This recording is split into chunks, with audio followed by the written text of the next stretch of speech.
Na neno ambalo leo Mungu ameweka ndani ya moyo wangu itatoka kwa kitabu cha Luke chapter 19.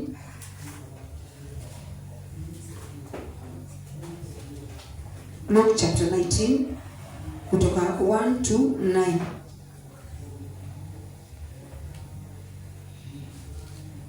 Na nitasoma. My topic is neno la asubuhi ya leo nimeipea God's visitation. Yesu akaingia Yeriko, naye alikuwa anapita katikati ya huo mji. Tazama, palikuwa na mtu mmoja mkuu wa watoza ushuru, naye alikuwa tajiri, jina lake Zakayo. Yeye alikuwa akijitahidi kumwona Yesu ni mtu wa namna gani, lakini kutokana na umati wa mkubwa wa watu hakuweza, kwa sababu alikuwa mfupi wa kimo. Kwa hiyo akatangulia mbio mbele ya umati wa watu, akapanda juu ya mkuyu ili amwone Yesu, kwa sababu angeipitia njia ile. Yesu alipofika pale chini ya huo mkuyu, akatazama juu, akamwambia Zakayo, shuka upesi, kwa maana leo nitakuwa mgeni nyumbani kwako. Hivyo Zakayo akashuka upesi, akamkaribisha Yesu nyumbani kwake kwa furaha kubwa. Watu wote walipoona hivyo wakaanza kunung'unika wakisema, amekwenda kuwa mgeni wa mtu mwenye dhambi. Lakini Zakayo akasimama na kumwambia Bwana, tazama Bwana, sasa hivi nusu ya mali yangu ninawapa maskini, nami kama nimemdhulumu mtu yeyote kitu chochote, nitamrudishia mara 4 ya hicho kiwango. Ndipo Yesu akamwambia, leo wokovu umeingia nyumbani humu, kwa sababu huyu naye ni mwana wa Abrahamu. Na tufike hapo. Bwana asifiwe sana. Amen. Nimesema kichwa cha neno ambalo nakuja kuleta asubuhi ya leo ni God's visitation. Bwana asifiwe sana. Wiki hii nimekuwa nikiwaza kuhusu hili neno. Bwana Yesu asifiwe sana. Ni vile huyu Zakayo, Biblia inasema ya kwamba ikawa ni wakati Yesu alikuwa anapita akiingia mji akipita katikati ya huo mji wa Yeriko. Bwana asifiwe sana.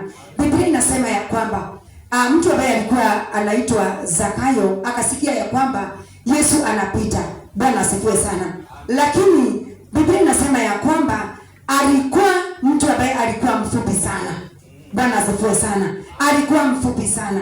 Na alikuwa anashindwa ya kwamba nitaweza kumuona Yesu aje. Na umati wa watu ulikuwa mwingi sana. Bwana asifiwe. Lakini akaona ya kwamba atapanda juu ya mti wa mkuyu ili akaweze kumuona Yesu vizuri sana. Na hivyo ndivyo neno inasema ya kwamba panda juu ya mkuyu na ili akaweze kumuona Yesu. Biblia inasema ya kwamba wakati Yesu alikaribia hapo, aliweza kutazama juu na akaweza kumuona Zakayo akiwa juu ya mkuyu. Akamwambia ya kwamba, Zakayo, shuka upesi.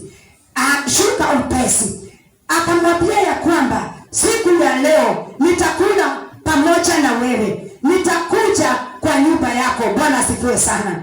Na Biblia inasema ya kwamba Yesu aliweza kuingia kwa nyumba ya Bwana. Na hiyo siku ndio Zakayo aliweza kupatana na wokovu. Bwana asifiwe sana. God's visitation.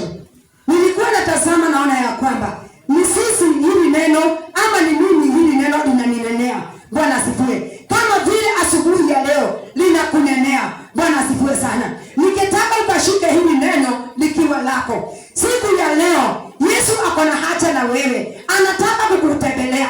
Anataka kututembelea kama kanisa. Anataka kukutembelea as an individual. Bwana asifiwe sana. Anataka kukutembelea siku ya leo. Na sijui ni situation gani ambao wewe uko. Bwana asifiwe sana. Nilikuwa natazama naona the physical appearance ya Zakayo. Alikuwa mtu ambaye alikuwa mfupi sana. Hangeweza mwingi. Bwana asifiwe sana. Hebu tazama mtu ambaye ni mfupi. Bwana asifiwe. Tazama uone ni kama katoto kadogo kakiwa katikati ya umati wa watu. Hata huyu mtu hawezi akaona mtu ambaye anapita. Hata kukiwa na umati mkubwa hawezi akaona mtu ambaye anaongea. Bwana asifiwe sana. Zakayo akaona ya kwamba mimi ili nikaweze kumuona Yesu nitapanda juu ya mkuyu ili nikaweze kumuona Bwana. Bwana asifiwe sana. Nilikuwa natazama naona moyo ambao ulikuwa unatamani kubadilishwa. Bwana asifiwe sana. Ni kama vile tuko mahali hapa asubuhi ya leo. Umekuja na hakuna mtu ambaye amekuleta. Kama vile Zakayo alikuja mahali hapa kulikuwa na umati wa watu. Akitaka kujua ni nini Yesu huyu mwana wa Mungu inasemekana ya kwamba anapita, ni nini atasema. Bwana asifiwe. Kwa hivyo moyo wake ulikuwa unatamani kubadilishwa. Bwana asifiwe sana. Hiyo tuwe jambo moja nilikuwa ama lesson moja ambao nilikuwa na run kwa hii scripture. Bwana asifiwe sana. Moyo wake ulikuwa unatamani ukaweze kubadilishwa na Mungu. Kwa hivyo asubuhi ya leo, wakati wowote ambao tunaikia mahali hapa, kuwa expectant ama ukuwe ukiexpect ya kwamba unatamani moyo wako ukaweze kubadilishwa. Haijalishi vile watu ambao watasema. Haijalishi ya kwamba hata wanasema wewe ni mfupi. Bwana asifiwe sana. Haijalishi watu wanasema ya kwamba the situation ambao uko iko aje. Bwana asifiwe sana. Lakini wacha moyo wako ukaweze kutamani kubadilishwa. Hilo ndio jambo moja ambalo lilikuwa na Zakayo. Bwana asifiwe sana. Na ndio maana akateka step ya kupanda juu ya mti. Bwana asifiwe sana. So Zakayo akatamani kuwa transformed, kubadilishwa moyo wake. Je, asubuhi ya leo, are you ready to be transformed? Are you ready Mungu akaweze kubadilisha moyo wako? Uache kukaa kwa ile hali. Bwana asifiwe sana. Uache kukaa kwa ile hali ambao ni ya kila wakati, ambao the presence of God wakati ambao inapita wewe una remain the same. Bwana asifiwe. So this morning out today, wacha moyo wako ukaweze kubadilika. So in verse 3 ndio inasema yeye, verse 3 inasema yeye ama Zakayo alikuwa akijitahidi kumuona Yesu ni mtu wa namna gani, lakini kutokana na umati mkubwa wa watu hakuweza kwa sababu alikuwa mfupi. Bwana asifiwe sana. Jambo la pili, verse 4 inasema, hebu tusome verse 4. Kwa hiyo akatangulia mbele ya umati wa watu, akapanda juu ya mkuyu ili amuone Yesu, kwa sababu angeipitia njia ile. Na pointi yangu ni kusema ya kwamba alikuwa na imani. Bwana asifiwe sana. The power of faith. Bwana asifiwe sana. Na ndio maana alichukua hiyo hatua ya kupanda juu ya mkuyu. Bwana asifiwe sana. Alikuwa na that power of faith. Akajua ya kwamba mimi nikipanda juu ya mkuyu nitaweza kumwona Yesu very clearly. Bwana asifiwe sana. Wakati ambao nilikuwa nikitafakari kuhusu hivyo, alichukua hiyo that power ya kupanda juu ya mti. Nilikuwa naona ya kwamba sisi hatupandi juu ya mti, lakini tunachukua hatua ya kupanda mlima wa maombi. Bwana asifiwe sana. So hata na sisi asubuhi ya leo, wacheni tukaweze kujifunza kuchukua imani au nguvu za kupanda juu ya mlima tukaweze kutafuta Yesu. Sababu tukitafuta Yesu kuchukua njia ya maombi tutaweza kumuona Yesu. Bwana asifiwe sana. Tutaona Yesu vile alivyo. Tutaweza kumpata Yesu very clearly. Bwana asifiwe sana. Hallelujah. Praise God. Amen. Pointi yangu ya tatu ni about the verse 8 ukisoma inasema, lakini Zakayo akasimama na akamwambia Bwana, tazama Bwana, sasa hivi nusu ya mali yangu nawapa masikini, nami kama nimemdhuru mtu yeyote kitu chochote nitamrudishia mara 4 ya hicho kiwango. Bwana asifiwe sana. Hiyo verse ilikuwa ikinifunza kuhusu the true repentance. Bwana asifiwe sana. Wakati ambao Yesu amekutembelea, Bwana asifiwe, lazima moyo wako ukaweze kuwa na kurepent, the true repentance, kutubu. Kama kuna jambo ambalo umebebanisha, kama kuna jambo ambalo unajua liko na giza ndani ya moyo wako. Bwana asifiwe sana. Tunaona Zakayo kwa sababu alikuwa mtosha ushuru. Bwana asifiwe sana. So labda wakati mwingine alikuwa anachukua mali za watu, alikuwa labda unajua mambo ya hawa watu. Bwana asifiwe sana. Labda kuna kitu cha mwenyewe alikuwa ameshukua, na ndio maana anasema ya kwamba ataweza kurudishia yeyote ambaye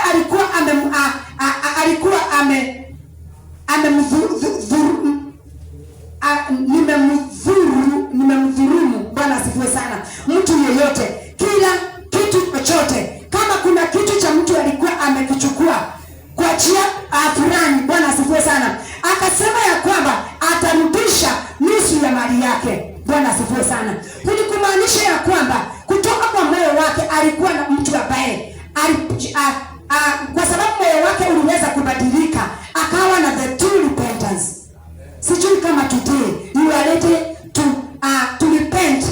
You are ready to tell God, kama kuna kitu ambacho kimebaki ndani ya moyo wangu, my God, I am ready to repent. Bwana asifiwe sana. Nitajaribu kukimbia kwa sababu ya masaa.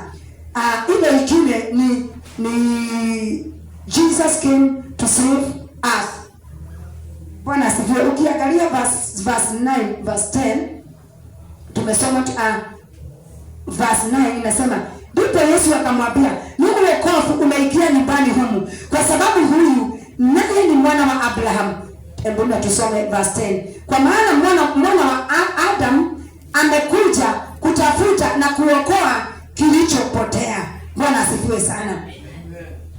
Kama Zakayo hangekutana na Yesu Kristo, kama hangetembelewa na Yesu, kama hangepanda juu ya mkuyu ili akaweze kumwona Yesu, Yesu hangemtembelea.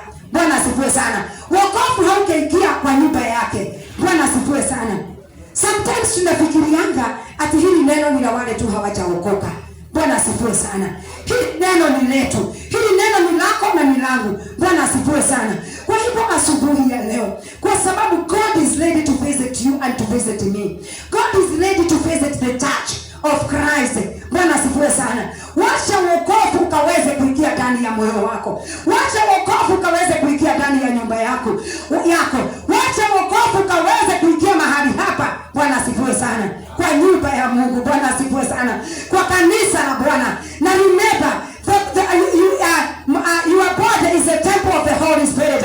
Ama moyo wako ndio kanisa lile Mungu ambaye anahitaji.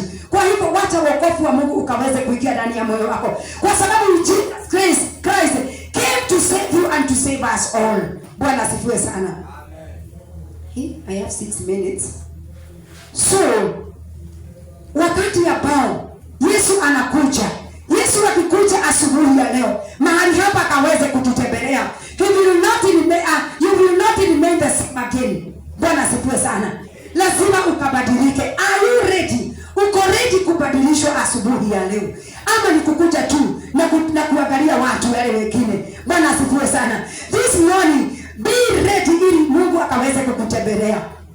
Maandiko ilikuwa inanionyesha ya kwamba ati Mungu alionyesha upendo kwa Zakayo. Bwana asifiwe sana. Ni upendo mwingi ambao alionyesha Zakayo. Bwana asifiwe sana. Na ndio maana unaona ya kwamba Yesu hajakuacha hivyo, kwa sababu naye aliteka step of faith ya kupanda juu ya mti.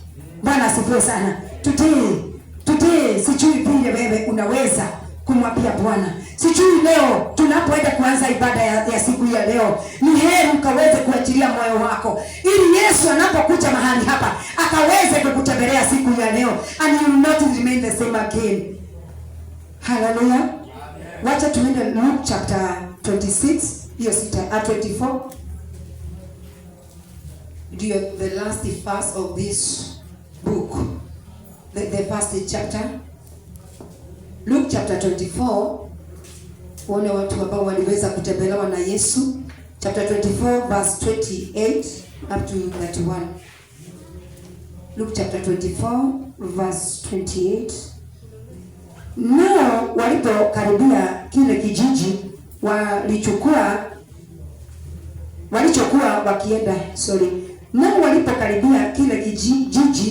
walichokuwa wakienda, Yesu akawa kama anaendelea mbele, lakini wao wakamsihi sana akae nao, wakisema, kaa hapa nasi, kwa maana sasa ni jioni na usiku unaikia.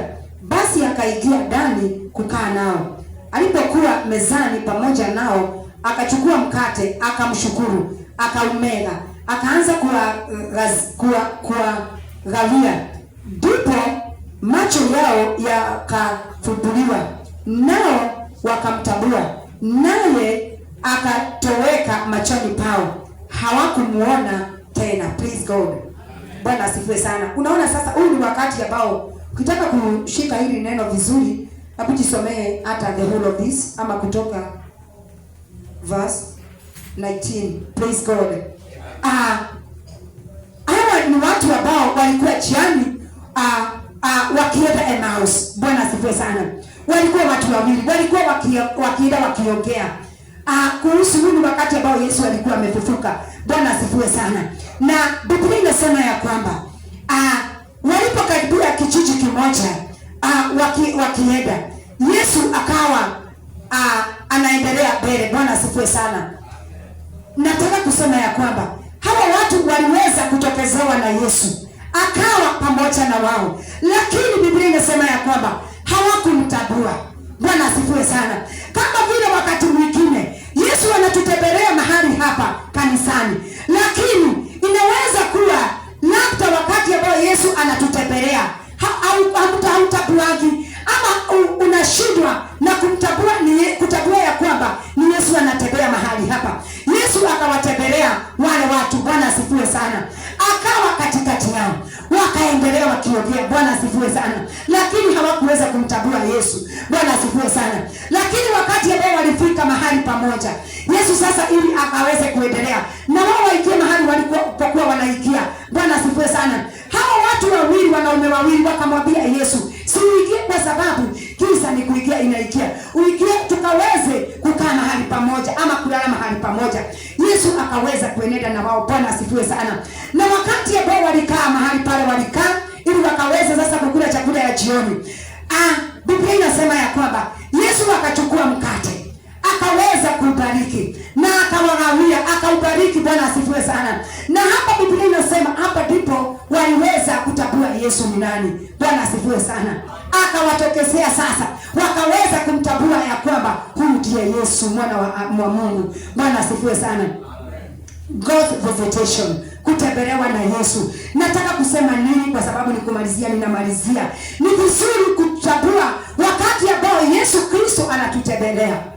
Yesu anaweza kukutembelea na you remain the same vile tu uko, kwa sababu haukutambua Yesu akitembea. Bwana asifiwe sana. Yesu amekuwa akitutembelea mahali hapa. It's your high time kukua moyo wako ili ukaweze kumtambua. Bwana asifiwe sana. Ili akaweze kukuokoa, ili akaweze kukubadilisha kwa hiyo hali ambayo imekuwa ikikusumbua. Bwana asifiwe sana. Ili Yesu akaweze kukutariba kwa yale yote ambayo yamekuwa yakikusumbua. Bwana asifiwe sana. God is not like a man that he should not lie. Hivyo ndivyo neno linasemanga. Bwana asifiwe sana. Ni vizuri kutambua wakati Yesu ambao anakutembelea. Haleluya. Kuna mwanamke mmoja ambaye aliweza kutambua wakati Yesu Mungu alikuwa anamtembelea. Hebu angalia historia ya Sara. Wakati ambao malaika waliweza kutembea mahali pale. Bwana asifiwe sana. Hata kama Sara alikuwa anaona yeye ni mzee. Bwana asifiwe sana. Nimesema alikuwa ni kama hakuwa anatambua ati Mungu akimtembelea. Kwa sababu unajua wakati aliyojua atapata mtoto, yeye ni kucheka, alicheka. Bwana asifiwe sana. Hakuwa anatambua kabisa Mungu anaweza kumtembelea. Bwana asifiwe sana. Yeye hakuwa anatambua kabisa. sababu yeye ni kucheka, alicheka tu. Wewe sijui kama unakaa mahali pale tu, wakati ambao Yesu anakuja kututembelea, wewe unaona kama ni kawaida tu. Bwana asifiwe sana. Let us arise, let us wake up, na tujue ya kwamba this is the time God is visiting his church. God is visiting his church, watu wake. Bwana asifiwe sana. Bwana asifiwe sana. Rise up, usiachwe. This is the time. Mungu anatembelea kanisa, anatayarisha kanisa lake, and you are the church. Bwana asifiwe sana. You are the church of Christ. Bwana asifiwe sana. So ile situation ambayo unaweza kuwa unaipitia, Jesus is here. Tunapoenda kuingia kwa ibada, surrender to God. Bwana asifiwe sana. Repent. Bwana asifiwe sana. Hallelujah. Hawa watu in the book of hawa wazee in the book of Luke, wakati ambao walimtabua Yesu na Yesu akadisappear, ndipo walifunguka macho. Why don't you let Jesus akaweze kukufungua macho? Kwa sababu kama kuna mmoja ambaye hatakagi tukaweze kufunguka macho, na ni shetani. Anataka kila wakati kutukibisha, kutufuata ili tusifunguke macho. Bwana asifiwe sana. Nilikuwa wiki hii kuna neno lingine ambalo lilikuwa linanibariki sana, na nilikuwa ninaliganisha na hiyo neno ambalo tumesoma in the book of Luke. Iko tu kwa Luke chapter 18. Ni wakati ambao Bartimaeus aliweza kufunguliwa macho. Bwana asifiwe sana. Wakati Bartimaeus alifunguliwa macho, watu ama umati wa watu ulikuwa unamnyamazisha. Bwana asifiwe sana. Awache kutoa sauti. Bwana asifiwe sana. Usifanye mtu ama watu ama mapepo, Bwana asifiwe sana, ikusuilie. Bwana asifiwe sana. Ikusuilie kulitia jina la Bwana. Haleluya. Usifanye kitu chochote kikusuilie kutoa sauti, kupasa sauti. Bartimaeus alikataa. Bwana asifiwe. Hata kama umati ulijaribu kumsuilia, aliendelea na kulitia, Yesu mwana wa Mungu nihurumie. Jesus son of David, have mercy upon me. Bwana asifiwe sana. Na Biblia inasema ya kwamba macho yake yakaweza kufunguka. Bwana asifiwe sana. Kwa nini wewe umwachilie shetani? Kwa nini wewe uachilie the demons, mapepo na mashetani zake ya kusuilia? Bwana asifiwe sana. Kwa nini unaachilia hiyo hali ambayo ni mambo ambayo yamekuinukia, ama hiyo hali ambayo zimekusukuma? Kwa nini ukaweze kusikia hiyo hali ambayo inakusuilia usimuone Yesu? Hallelujah. Jesus is here. Hallelujah. Jesus is here. And that is my word. And that is your word this morning. Kwa sababu Jesus loves you. Hallelujah. Kwa sababu ya ule upendo Mungu alikuwa nayo, Yesu alikuwa nayo, kwa sababu ya Zakayo. Hallelujah. Akaweza kushuka juu ya mti. Akashuka chini na akaweza kupatana na wokovu. Yesu akamtembelea. Hallelujah. Sijui kama siku ya leo uko ready kutembelewa na Yesu. So you better take a step. Hallelujah. Kwa sababu hakuna mahali pengine pazuri isipokuwa kwa Yesu. Hallelujah. Kama unataka mambo yako yakuwe mazuri, wacha Yesu akaweze kuwa mgeni wako na utabarikiwa. Kwa hivyo langu ni hayo tu. Nataka tukaweze kuomba na nimemaliza ili tukaweze